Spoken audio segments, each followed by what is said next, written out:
Hello and thank you for clicking on this video. This is an information video about dental implants. My name's Ali. I'm an implants dentist at the Regency House Dental Clinic in St Albans, and I have practiced also for the last 20 years in London's West End and in Harley Street. So the video is for serious lookers, people who are serious about implants, and for our patients who need more in-depth information. It's not an advertisement, it's not an ad, it is proper information.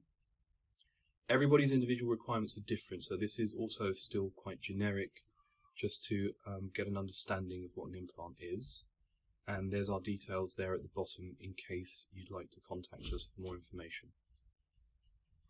So in simple terms, the implants are those big metal screws that are inside the bone there. So they replace these natural teeth. So that's the before, where two teeth had snapped off and we couldn't make a bridge for those teeth because there wasn't enough tooth remaining beyond the gum level.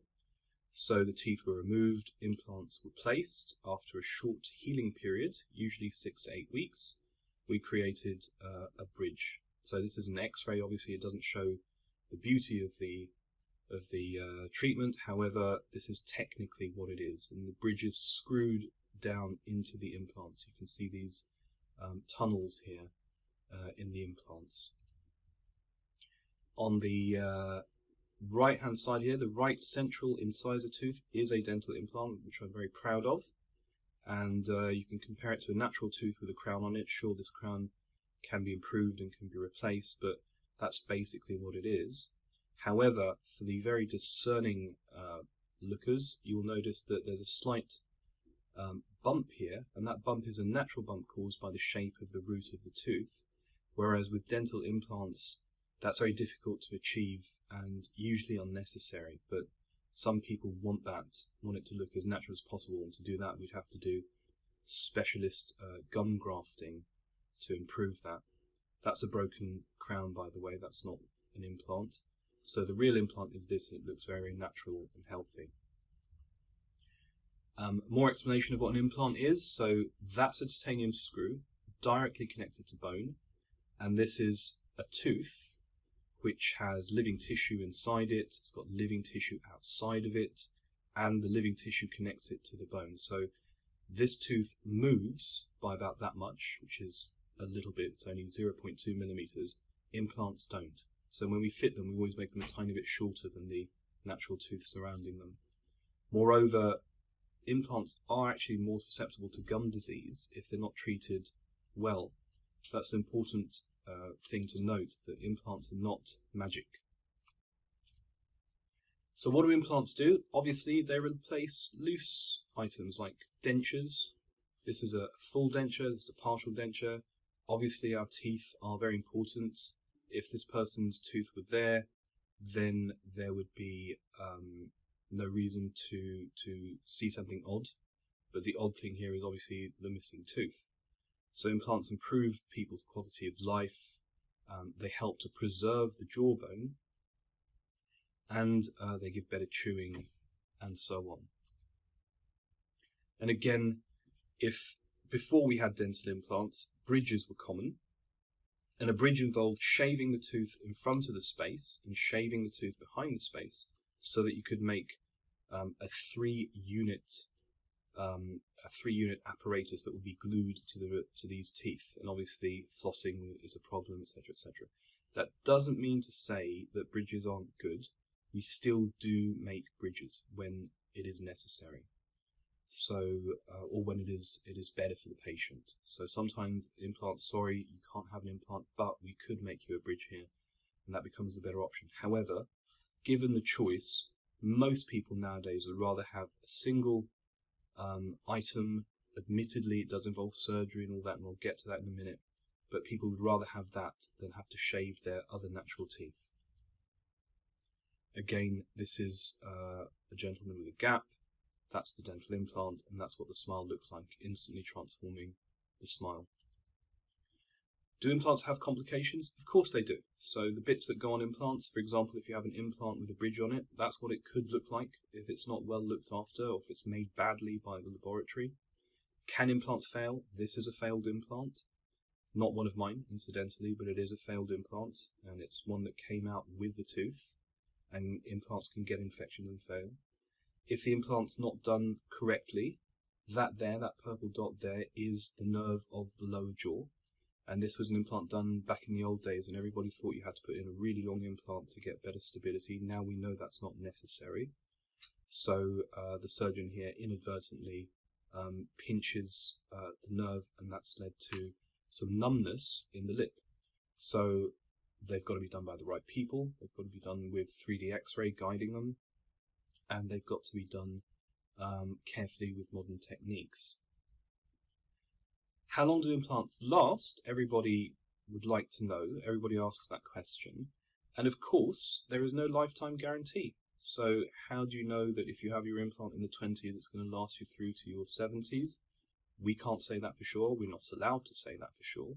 What we're allowed to say is that your implant, if done well and looked after, should last you a good 20 years. Is there a solution if an implant fails? Of course there is. So if an implant comes out of the jawbone and it's left to heal, you can start again. So it is possible. A lot of patients ask the question, should I have my tooth out and have an implant? Well, this is a discussion we have with patients every day, and we discuss whether their teeth are good enough to build on, and if we do so, could they have a root canal and a crown, and would it serve them? Or is it better for them and more cost effective and more logical for them to remove the tooth and replace it with a dental implant? So this is a bit of research for those who are very bored in watching this, and basically what it says is that there's no lifetime guarantee for either a natural tooth or an implant, and we have to make decisions for the long-term health and benefit of our patients. A lot of patients ask, does it hurt? So the truth is that, of course, when we do injections, the injections sting a bit. Should the implant procedure hurt? Absolutely not, but sometimes the anesthetic starts to wear off, so we just top it up. But the actual procedure itself is as close to zero as possible. Even though patients may be aware of something happening, they don't know even when the implant's gone in. There's drilling, there's incising of the gum. We have to cut the gum open often. So there is surgery. However, it's 99.999% painless. Afterwards, we can get some swelling, we can get a little bit of pain. Sometimes we ask patients to use ice packs to make sure that their chins don't swell. For those really anxious, nervous patients, you can provide sedation, either with a tablet taken by mouth or intravenous in the arm. So this is a bit of a funny one, because we laugh sometimes when we tell patients that they're going to have a bit of cow bone in them, and that's actually what a material like this is. So these are basically the bones of animals. They can be cows, they can be pigs, they can be horses even, and they're specially reared, and then they get the bones and they boil everything out of them. There's no protein, there's no cells. All this is the calcium from that bone.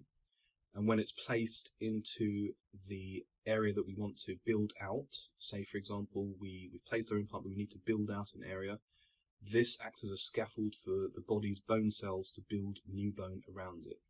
Sometimes some of these materials will stay, sometimes they dissolve away. There's a whole range of materials. There are also human-derived materials and there are synthetic materials, and sometimes we don't need to use them at all. A lot of patients ask, do I have to wear a denture? And the answer is sometimes, sadly, yes. Sometimes we need something that will support the patient's ability to eat or to look good whilst the area is healing, and there is no alternative. There's nothing that we can fix to the teeth either side. For example, maybe they have crowns on them or they're weak teeth and we don't want to jeopardize them. So we use a loose item like this, a loose device like this. Most people hate them, but they do get used to them, and they're just for a few weeks or at the most a few months. There are other solutions, but expensive, so sometimes it's possible to actually place the implant and to make an immediate tooth to attach to it. and sometimes it isn't. Sometimes we can put temporary implants in, which obviously costs more money, but they can help people to have something fixed, and then those temporary implants can be removed after the main implant is healed. But that's a very roundabout way for a very simple solution. So as I was explaining, this is immediate implant placement and restoration. So if you want to skip this bit, this is basically a tooth was removed. This is a drill in its place, checking the position and the angle, and then that is the implant inserted with a temporary tooth attached to it. So that can be done. However, we are very, very picky about who we do these for and when we do them, and we prefer not to, because that raises the risk of failure.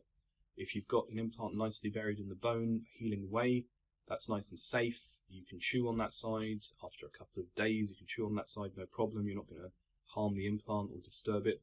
However, if you've got a tooth attached to it, well, there's a risk there where the tooth may be jiggled, and if it's jiggled while the implant is trying to heal, that can cause failure of the implant. There you are. There's a tooth that had to be taken out. That was the implant put in with the bit attached to it, and there's another temporary tooth. And this is a real life patient, drinks a lot of coffee, but this is the temporary tooth, which looks pretty much amazing. So after that, it was replaced with a natural tooth. There is the final, not a natural tooth, this is the final crown that was attached to the implant. So patients sometimes ask, well, I've been told I don't have enough bone for implants, and the not new, but the researched way to replace teeth when there is not a lot of bone is to tilt them. And many of you will have seen pictures like this where the implants are put in sort of sideways or at an angle, and it's been discovered that it can be done. So in the old days, we used to think that implants had to be placed absolutely dead on straight because of the forces, of the biting forces and chewing forces, but it was later researched and discovered that no, you can put implants in at an angle, and then they have these attachments here called abutments, which change the angle so that they can then straighten everything up for you. Another option for implants, for patients who are interested, is implant-supported dentures. So instead of a fixed set of teeth attached to implants, we have implants with little buttons or clips on them. And then the denture has attachments inside that clip onto those clips. Here again, 4 implants with a bar connecting them, and then inside the denture are clips that clip onto the bar. And this can be, the advantages of this are that it's cheaper, you can use fewer implants, and it's easy to clean, which is a very, very important part of any dental implant treatment. Again, this is to demonstrate the tilted implant here that is designed to help support this back area. So you can see these are a patient's old implants put in nice and straight, whereas this is one that I put in tilted so I could support this area. Teeth in a day. A lot of patients want to have teeth in a day, and this is a common situation. We do it very frequently. So that's a patient's denture, not happy with it because it's loose. These are the implants in the jawbone, some at an angle, some nice and straight. And then this is the connecting bar that connects the teeth. That bar wasn't made that very same day. That bar was made later. However, on that day of surgery, the patient had a fixed set of teeth attached to those implants, which I'll show in a minute. Just wanted to touch on the fact that we always plan everything digitally. Digitally in the sense that we can see in 3 dimensions where everything is, and we can also plot implants on our digital scans. And we can also make guides that guide our implant placement. So that's me in the reflection there, and that's sort of our 3D imaging systems so that we can plan our implant placements. That's us again in surgery. So we tend to set the surgery up in the traditional protocol, almost like an operating theatre. Everything's sterile, everything's clean. Obviously, that's actually a modern, a recent one with I'm wearing an FFP3 COVID-19 safe mask, So that's just to demonstrate to everybody that we do our utmost to protect them, prevent any infection or cross-contamination. And an implant is a medical device being inserted into the jawbone. So it's essential to ensure that when you're doing this under the cleanest conditions possible. We cannot claim that we are hospital-grade sterile, but we can certainly be very, very, very clean. We call it aseptic technique. Going back to that case, this was the temporary denture being made on the day, or the temporary denture being converted to a bridge, and that's when it was fitted. So that was the temporary case. That's what those abutments look like when they're sticking out of the gum. So there are implants inside the jawbone. There are these bits attached to the implants called abutments, and then the implant bridge screws down onto these through these screw holes here.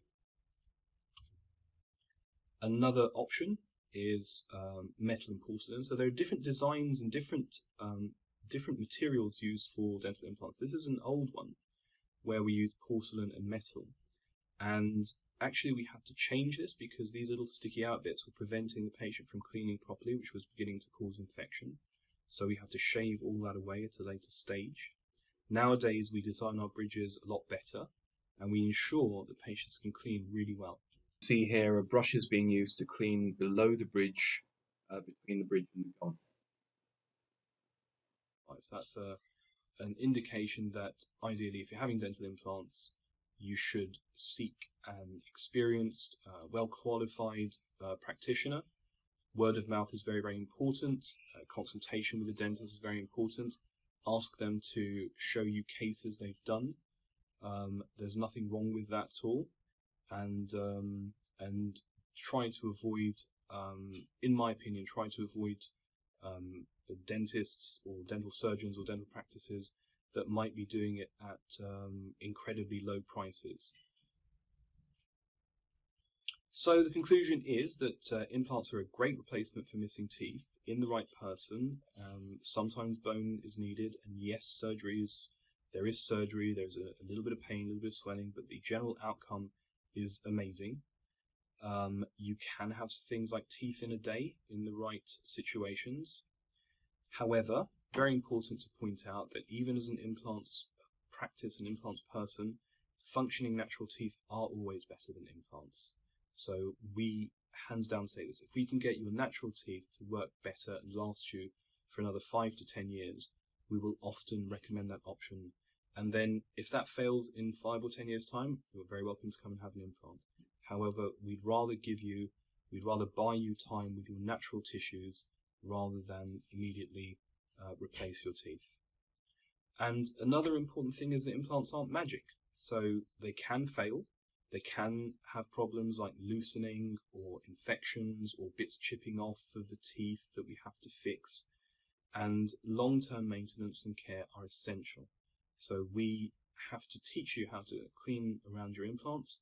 We have to monitor that. We have to see you after you've had your implants at least once or twice a year. If you're not one of our regular patients, we still ask you to pop in at least once a year. And we look after you and your implants. So there you go. I hope you've enjoyed this video. I'm sorry if it's been very, very long. And thanks for watching. There are our details. Please feel free video, but I'll attach these videos also as links below the video. Thanks for watching.